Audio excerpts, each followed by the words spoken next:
one night, my last night, when I was in Cusco, this little town in Peru, I found Edgar sleeping on the street and in the middle of the night. And I woke him up. Someone had stolen his shoe shining kit, and he couldn't go home. He was too afraid. His dad was an alcoholic.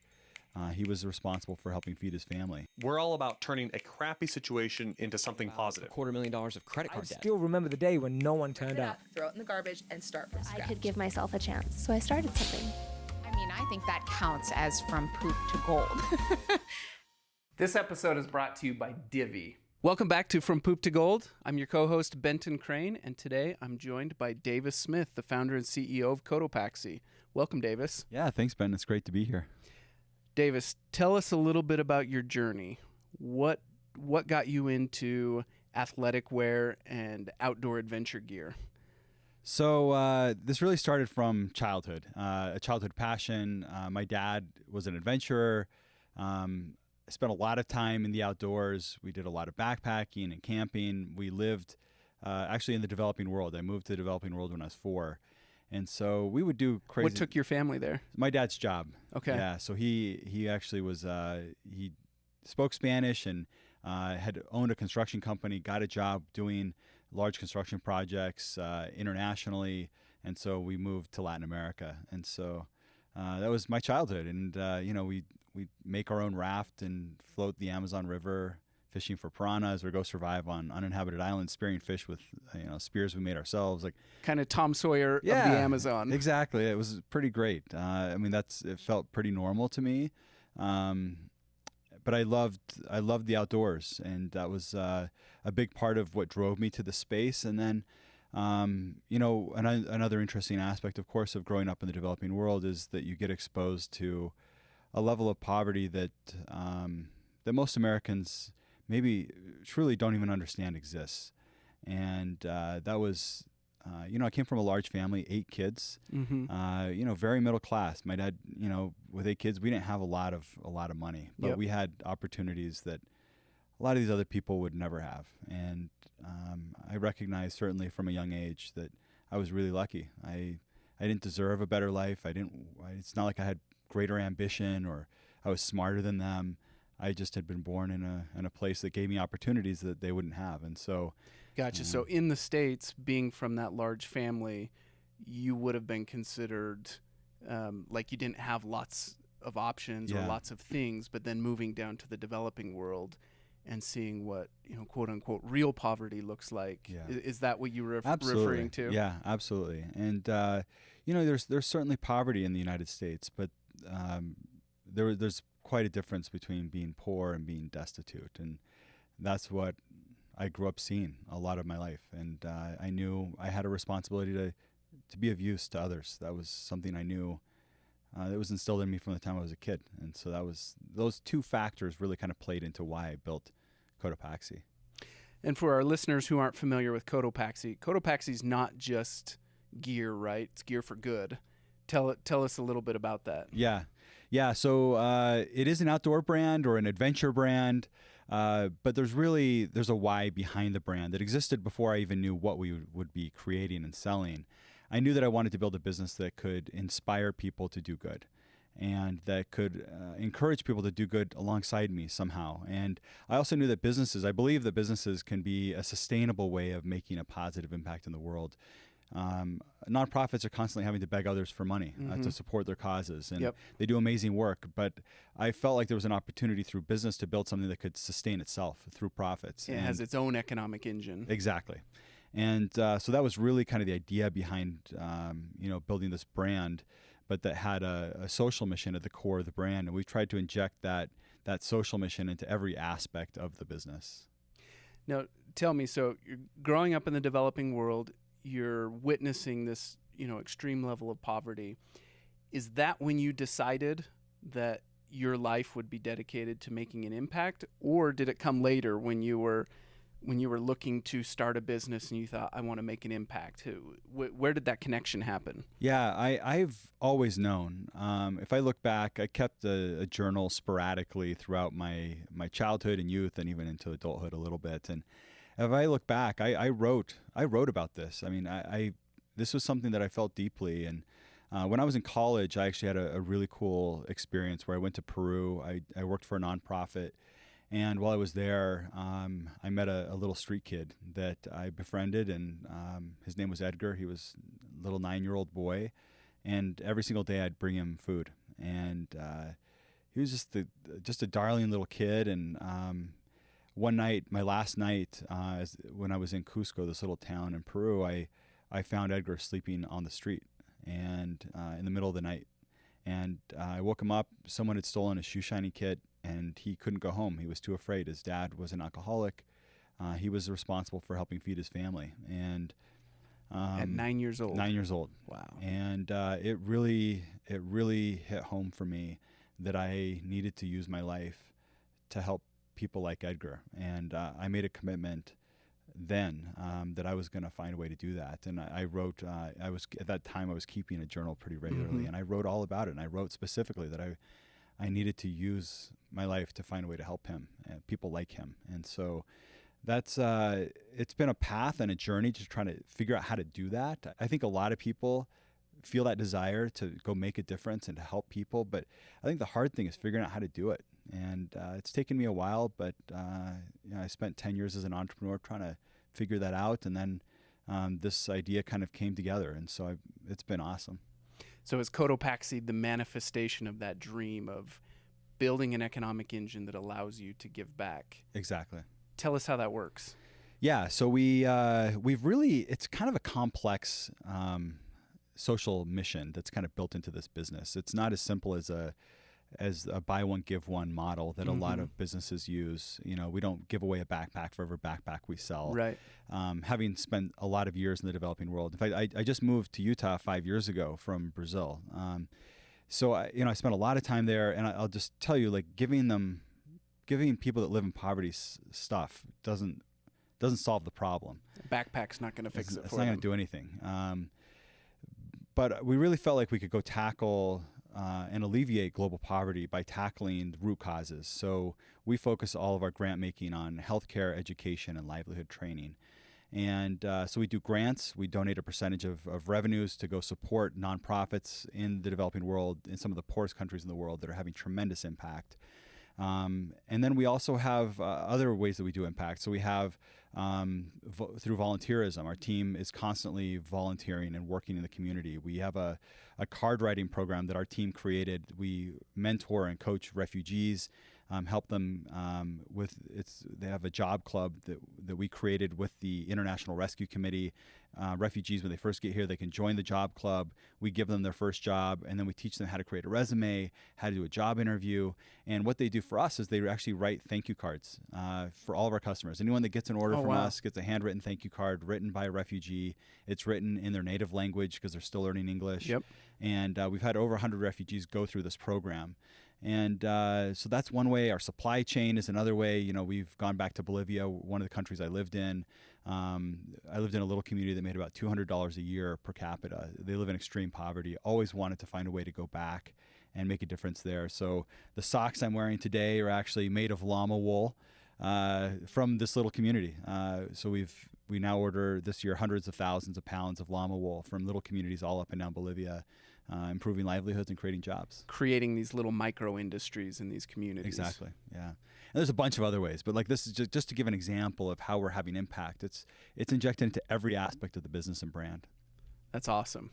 Now, if I understand correctly, it's even built right into the way that the business is incorporated in a B Corp, correct? Yeah. Educate us on what B Corp means. Yeah, and actually there's a little bit, it's kind of a confusing thing because there's something called a B Corp and there's something called a benefit corporation. Okay. And people use them interchangeably, but the reality is they're actually two different things, and we are actually both, and I'll explain what the difference is. So a benefit corporation, or a public benefit corporation, which is what we are, is a legal entity. So we were incorporated in Delaware. When I incorporated the business, Utah didn't have public benefit corporations yet, or benefit corporations yet. So I incorporated in Delaware. We created this entity. It's a for-profit business, but you make a commitment to use your profits to make decisions based on how your business impacts people and the planet. And that's built right into your founding docs. Exactly. So, my job is not to maximize shareholder value. It's not to create as much profit as possible. And obviously, we need to create profits as a business to be able to sustain the good that we want to do. That's the engine, right? Exactly. So, but that's not our sole purpose. And so it's a new type of entity, and it's awesome. And I think this is the future of capitalism. If you look at 200 years ago, 1820, 94% of the world was living in extreme poverty. 94. When I was born, which I think I'm probably a little bit older than you, but we're probably close. Close. So early 80s. Yeah. So I was born in 78. Okay. In 78, 40% of the world lived in extreme poverty. This is $1.90 a day in today's dollars, or less. By the time I graduated from high school, it was 20%, and last year it was 9%. Like we are eradicating. What a time to live. It's crazy. Yeah. And so we are eradicating extreme poverty in our lifetimes. And we need businesses to step up and do more. We can't rely on government alone and nonprofits alone to do this. We need businesses to step up. And also we need to transform the way we think. We can't just exploit the earth the way that we have. Right. And frankly, exploit people. People have been exploited historically through capitalism. And we've gotten a lot better. When my grandparents were kids, like at that time period, children worked in factories like 7 days a week. I mean, it was a different world. And so I'm thinking, like, looking forward, what are we going to do different with business? How are we going to be better than what we were, in 2019? And so that's what I think the Benefit Corporation is all about. And then just to kind of wrap up that thought, a B Corp is actually a certification that you do. So you don't have to be a benefit corporation to be a certified B Corp. So a company called B Labs comes in and does an audit of your company. It's a pretty rigorous process, takes a lot of time, and they basically tear apart your business and you have to check a lot of boxes about how you're doing. And it's everything from, do people get paid fairly? Like how much more does a CEO get paid than the people that are entry level, and how are you thinking about the environment, and all these, there's literally like 1,000 questions that you're asking, and based on your score there, you can become a certified B Corp. So you're kind of a pioneer in this space. Many of our listeners are up and coming entrepreneurs. What would you recommend to the up and coming generation of entrepreneurs? When does it make sense to pursue a B Corp or to pursue a mission-based for-profit business versus just a standard for-profit business? What would you recommend? Yeah, so really my thoughts on this are, it depends on the entrepreneur and depends on the idea. The reality is that it took, like I mentioned before, it took me 10 years building 2 different businesses before I figured it out. And I actually dabbled with a couple ideas that had like a social mission kind of built into it. And the ideas didn't really work. I ended up pursuing other ideas, and those businesses were just traditional businesses. They didn't have a social mission. And, I had to learn over those 10 years how to become an entrepreneur, how to build a business, how to build a team. I made a lot of mistakes in those 10 years and was lucky to have 2 businesses that were successful and worked. But I think if I wouldn't have had that experience, I don't know that I could have built Cotopaxi, because it's so hard to build a business in the first place. And so when you're building a business where you're giving away money all the time before you're even profitable, that's tricky. And so I would say, depending on who you are, what the business is, for some people it might make sense. I have a younger brother that's building a business that's called Recyclops. They're doing recycling in a lot of rural communities and stuff like that. For them, it's like, it might make sense to go be a B Corp from day one, or to maybe even certify as a benefit corporation, because they have such a social mission really baked into the business itself. Right. For other businesses, there may not be such a clear connection. And so for those entrepreneurs, I would say find ways to volunteer in your community, to give back in other ways, to help and coach others, to find something that you're really passionate about. And there might be a way to weave it into your business at some point. But you may find that, hey, maybe this first chapter of your professional entrepreneurial career is really just learning how to be an entrepreneur, and just go get a win under your belt. Exactly. And then look for the next thing. And, Bill Gates, for example, he's done so much good. He's donating billions of dollars to eradicate poverty, to eradicate disease. But, Microsoft didn't have a social mission built into it. So everyone has their own path. Makes perfect sense. Yeah.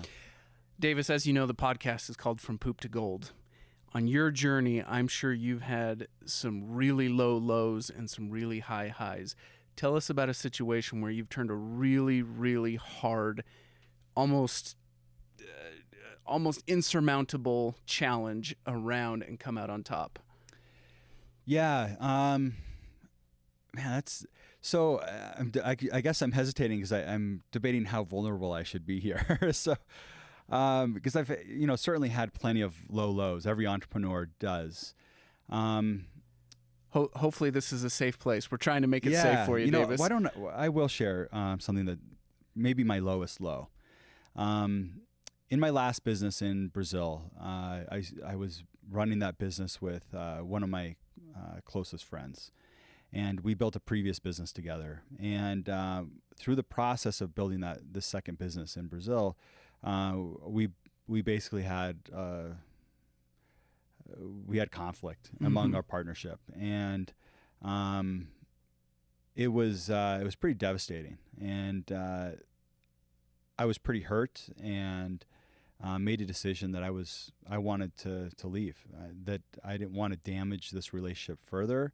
I wasn't happy, and it was a hard moment, I think, for him and for me.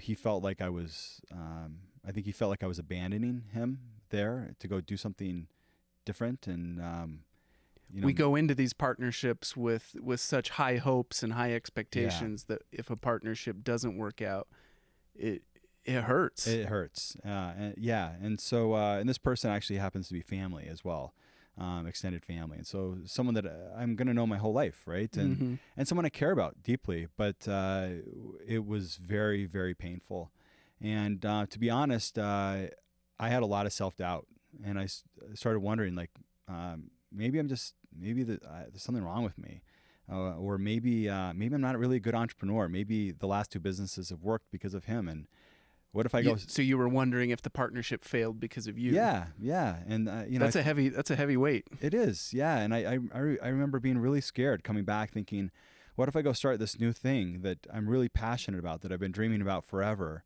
and I fail, and then everyone says, "Ah, man, Davis, yeah, he kind of rode the coattails of, his partner in the past. That's why those other two businesses worked, and Davis is no good." And so honestly, that's a lot of what was going in my head. And I think what you recognize as an entrepreneur is you aren't good at everything, and you need help.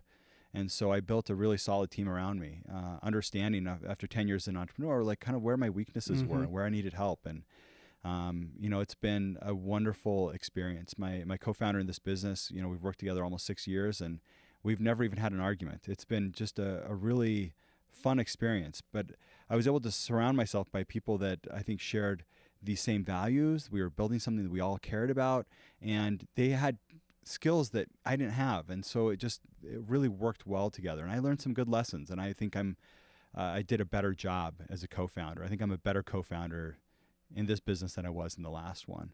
And so, that's what this is all about, right? It's learning and growing and being vulnerable and trying to understand and listen so you can know where your weaknesses are and try to improve and be better. Just keep going. Yeah. Each lesson, you go through hard times, and then you turn it into a lesson, and you learn from it, and you move forward. Exactly. Yeah. That's awesome. Where can our listeners follow you, Davis? I'd say, first of all, you can follow Cotopaxi on Instagram. Yep. The handle's @Cotopaxi. It's a fun one to watch. You kind of see people all over the world with their Cotopaxi gear, which is fun. And me personally, you can follow me on Instagram as well. My handle is @DavisMSmith. I post a lot about my own travels and adventures and survival trips, and post about my business and some of the impact we do, and then post about my family too. So don't get annoyed if you see pictures of my family. I don't use Twitter that much, but every once in a while, yeah. Fantastic. Davis, thank you so much for joining us on the podcast today. Absolutely. Yeah. We've got a little gift for you. That's we want to give nice. you a copy of our book and a little gift bag from our clients. All right. Thank you for joining us. Well, Unicorn Gold, I'm ready to use that. Perfect. I've heard about this, so. Good. Well, thanks, Benton. Appreciate you having me on the show. Our pleasure.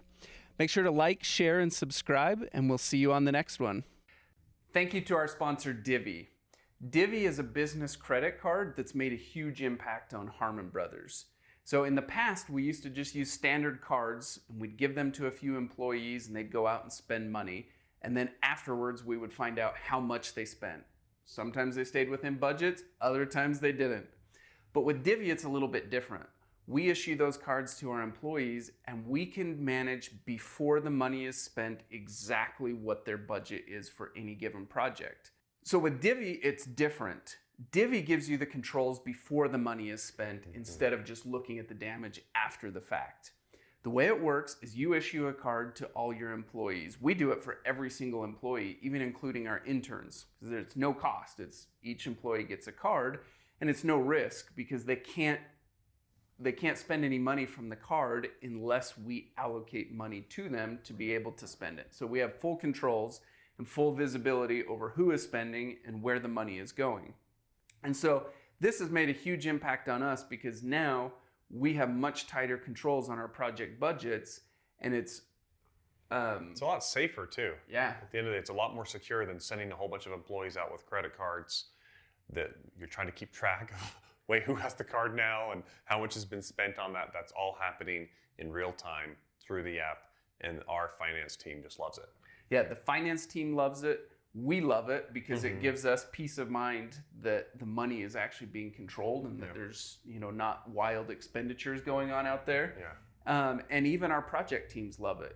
The producers and the project managers really appreciate the insights that they get into their project budgets rather than having to wait until after the fact to see what the damage was. So Divvy is a free service that if you're interested in it for your business, you can check them out at getdivvy.com/Harmon Brothers. That's get, G-E-T, divvy, D-I-V-V-Y.com/Harmon Brothers.